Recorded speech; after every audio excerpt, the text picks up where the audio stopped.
नमस्ते। श्री परमज्योति कल्की चमत्कार मु उत्कर्ष सराफ।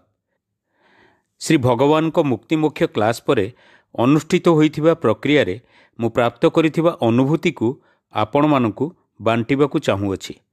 प्रक्रिया प्रारंभ रे मूलमंत्र जप करुथिबा एवं कृतज्ञता ज्ञापन करुथिबा समय मु निरवच्छिन्न भाव में अनुभव कली जे श्री आमा भगवान तांको सिंहासन रे उपविष्ट होई सुंदर बरफावृत पर्वत एवं उपत्यका मध्य देई आकाश मार्गरु तलकु उड़ी आसुछंती।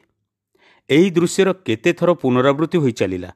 आरोग्य दीक्षा समय मु श्री परमज्योति आमा भगवान सहित एक दृढ़ आवेगपूर्ण बंधन एवं संजोग को अनुभव कली एवं मो चक्षुरु क्रमागत भावे अश्रु निर्गत होई चलिला।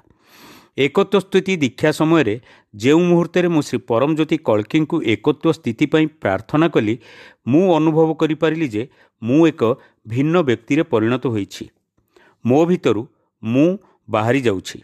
मु देखिली जे सेही भिन्न व्यक्ति आउ केही नुहंती, एहा सेही समान चैतन्य।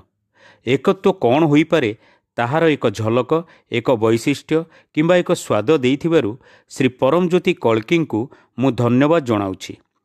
मोते प्रक्रिया परे किछि समय पई स्तंभीभूत करि देइथिबा एही अनुभूति प्रदान करिथिबारु मु श्री परमज्योति कल्की को कोटि कोटि प्रणाम जनाउछि।